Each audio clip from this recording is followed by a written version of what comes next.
మీకు కూడా జాగింగ్ చేసే అలవాటుందా? నిజం చెప్పాలంటే మీరు పరిచయం అయ్యే వరకు లేదండి. కానీ రామకృష్ణ పరమహంసం చూసి వివేకానంద ఇన్స్పైర్ అయినట్టు మిమ్మల్ని చూసి నేను ఇన్స్పైర్ అయ్యానండి. నా వల్ల మీరు ఇన్స్పైర్ అయ్యారంటే నాకు ఆనందమే. ఏమిటి వెనకపడ్డారు? నేను మరీ అంత స్పీడ్ గా వెళ్తున్నానా? అదే అదే లేదండి, మీ స్త్రీ జాతిని ముందుకు నడిపించాలని నేనే కాస్త వెనకబడుతున్నా. అన్నట్టు మీకు పెళ్ళైందా?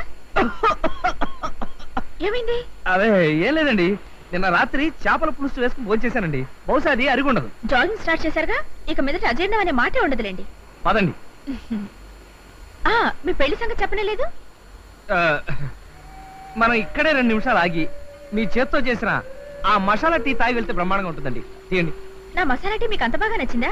నచ్చటం అంటే అట్లా ఇట్లా కదండి, నిజం చెప్పాలంటే నిన్నటి నుంచి స్వయంగా నేనే ఆ టీ తయారు చేసుకుని తాగుతానంటే నమ్మండి.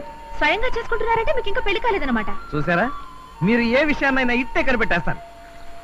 అవును, అప్పుడే పెళ్లి అవడానికి నా వయసు ఎంతని? నాకు ఓటు హక్కు వచ్చినా జ్ఞానదంతాలు ఇంకా రాలేదండి. కావాలంటే చూడండి. దుష్యంతుడు గారు, దుష్యంతుడు గారు. యారు యారు వేణు? వేణు కాదండి, దుష్యంతుడు గారు ఉన్నారా అని. ఎందుకు? ఆయన ఫ్లూట్ వదినప్పుడు నన్ను డాన్స్ చేసుకుంటూ రమ్మన్నారండి. నేను అలా వచ్చానండి. అలా చేస్తే ఆయన 100 రూపాయలు ఇస్తాన్నారు. ఇంకా ఇవ్వలేదు, అందుకే వచ్చానండి. గట్లయితే గీన గారు బయట కూడా ఫ్లూట్ వాయిస్తున్నారన్నమాట.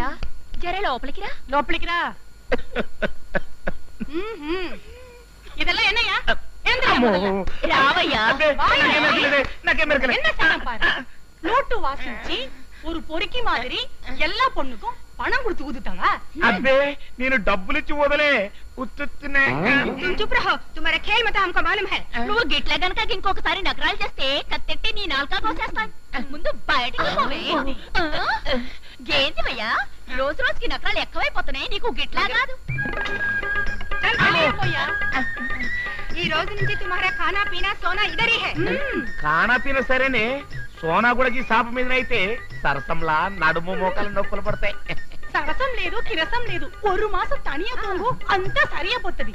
ఏంది, 3 పెండ్లంలో పెట్టుకొని ఒంటరిగా సాప మీద వండాలి? గట్ల చేస్తే గాని గీ ఎదో బుర్రకి బుద్ధి రాదు.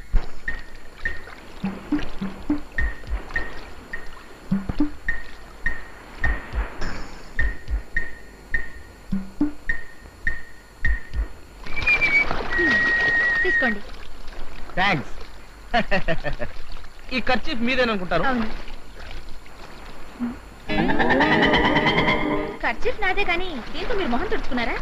అంత కరెక్ట్గా చెప్పగలిగారు. ఏం లేదు, దాని మీద మీ మొహం ముద్ర పడితే. అదే కదా.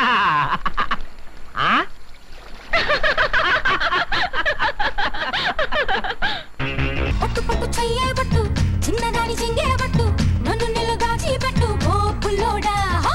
కట్టు కట్టు చీరే కట్టు, ఉంటే చూపు దూరేటట్టు, నోరు కాస్త ఊరేటట్టు ఓ బుల్లమ్మ.